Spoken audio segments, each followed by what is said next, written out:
브라이언 하머는 일요일에 열린 제151회 오픈 챔피언십에서 우승하여 그의 경력의 첫 번째 메이저 대회를 지배적인 방식으로 마감했습니다.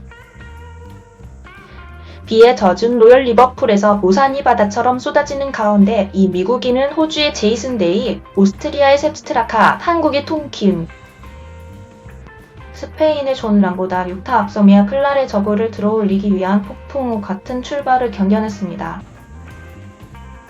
36세의 그 선수는 최종 마운드에서 5타 차로 압도적인 리드를 잡았습니다. 그는 두 번의 초반 보기에서 반등하여 1언더파 70타로 마감하여 전체 13언더파로 마감하여 상금 1650만 달러 중 300만 달러의 우승자 컷을 확보했습니다. 세계 랭킹 26위인 하마는 2009년 프로로 전향한 이후 PGA 투어에서 두 번 우승한 적이 있지만 2017년 어스 오픈에서 준우승한 것은 조지아 태생의 골퍼와 스포츠의 대표적인 이벤트 중 하나를 우승하는 데 가장 근접한 것으로 기록되었습니다. 저는 이 트로피에서 몇 파인트를 먹을 것이라고 믿습니다. 하마는 수상자 인터뷰에서 말했습니다. 이 골프장은 정말 시험대였습니다. 날씨에도 불구하고 모든 팬들, 모든 좋은 말들, 그리고 집으로 돌아온 모든 사람들에게 저는 감사합니다. 정말 감사합니다.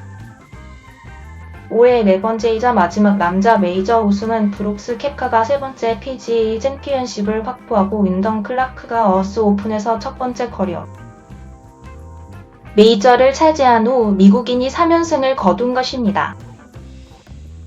마스터스 챔피언 남과 21살의 김은 둘 다 3호법 파 74타로 시작한 주 이후 느린 출발을 하게 될 것입니다. 아르헨티나의 에밀리아노 그릴로와 함께 종합 6언더파로 공동 6위를 기록하면서 로리의 맥킬로이가 다섯 번째 메이저 타이틀을 향한 기다림은 가장 큰 무대에서 또 한 번 강력한 모습을 보여주었음에도 불구하고 10년으로 넘어갈 것입니다. 이 부가일랜드인은 9년 전 로열 리버풀에서 열린 마지막 대회에서 우승했지만 68타로 마감했기 때문에 위협을 되풀이하기 위해 진지한 논쟁을 벌인 적이 없습니다. 놀랍게도 이 34살의 선수는 2014년 어스 오픈에서의 마지막 메이저 우승 이후 20번째 토비령 메이저 대회에서 그리고 PGA 챔피언십다. 어스 오픈에서 각각 공동 7위와 2위를 한 후 그 해의 세 번째 메이저 대회를 마쳤습니다. 제가 그것을 치울 때마다 또는 제가 그것을 치울 때마다 저는 바로 거기에 있습니다.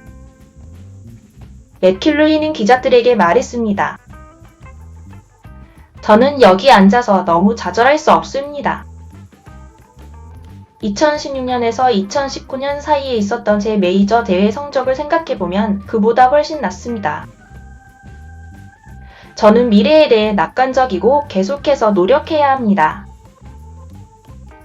그는 목표가 10시간 자는 것이라고 말했지만 하만이 토요일 밤에 빨리 졸았다는 것은 상상하기 어렵습니다. 그가 얻을 것이 없고 잃을 것이 모두 가혹했다고 말하는 것은 첫 번째 경력 전공자보다 더 큰 이득은 거의 없을 것입니다. 하지만 최종 마운드로 향하는 그러한 압도적인 리드를 구축할 정도로 훌륭하게 수행한 사람들에게 잔인한 현실은 승리 이외에 다른 것은 재앙으로 내려갈 수밖에 없다는 것입니다. 역사는 하만의 편이었고 지난 40년 동안 마지막 11명의 선수 중 9명이 메이저 대회의 마지막 18홀에서 최소 5타 리드를 잡으며 결국 은식기로 주말을 마감했습니다. 하지만 그렇지 않은 두 사람은 골프의 가장 위대한 항복으로 기억됩니다. 그레그 노먼은 1996 매스터즈에서 6타 차로 선두를 달리던 프랑스의 진 벤티 브이에티가 1999년 축축한 CERNUSTIE에서 발목 깊이 물속에 서 있는 사진을 보았습니다. 심지어 CLARET 저그와 첫 번째 커리어 메이저에 대한 그의 꿈이 사라졌을 때도 미소 짓고 있는 사진은 많은 골프 팬들의 기억 속에 새겨져 있습니다. 일요일에 비가 호이레이크를 강타했을 때 오픈의 가장 악명 높은 붕괴의 불길한 데자뷰를 느끼지 않는 것은 어려웠습니다. 하만이 그런 불안감을 느꼈다면 미국 선수가 팔을 치기 전에 첫 번째 페어웨이에서 첫 번째 페어웨이를 따라 내려갔을 때 그것은 첫 번째 티에 단단히 못 쳤습니다. 하지만 그가 두 번째 보기를 했을 때 비록 건강한 거리에서 보긴 했지만 추격조는 하만의 100m에 모여 있었습니다. 남은 5번 홀에서 그날의 첫 버디를 잡아내며 선두를 4개로 줄였습니다. 그 온도는 잠시 후 스페인 선수 뒤에 있는 그룹에서 경기하는 하만이 같은 홀을 보기만 할 수 있을 때 훨씬 더 높아졌습니다. 이미 선두는 3으로 내려갔고 반대 벨트의 망령은 조금 더 가까이 다가갔습니다. 하만은 재빨리 유령이 터지는 형태와 어떤 스타일을 발견했습니다. 거의 14피트에서 멋진 버디 퍼트를 뺀 후 세계 랭킹 26위는 7번 홀에서 10피트 더 떨어진 곳에서 위협을 반복했습니다. 문이 열리자마자 문이 쾅 닫혔고 턴 전날 남의 첫 보기가 하만의 우위를 6으로 회복했습니다. 그것은 오프닝 무대에서 잠재적인 드라마 감각으로 갈라졌던 축축한 호이레이크 관중들의 분위기를 평평하게 만들었습니다. 하만은 특히 토요일에 지역에서 가장 좋아하는 토미 플리트우드와 짝을 이룰 때 반복할 수 없는 야유를 받았다고 인정한 후 파티의 푸퍼를 연기하는 것에 만족했습니다. 더 읽어보기 브라이언 하만은 반복할 수 없는 야유를 뿌리칩니다. 좁는 4인조는 절차에 더 많은 긴장감을 불어넣기 위해 최선을 다했지만 하만은 동요하지 않았습니다.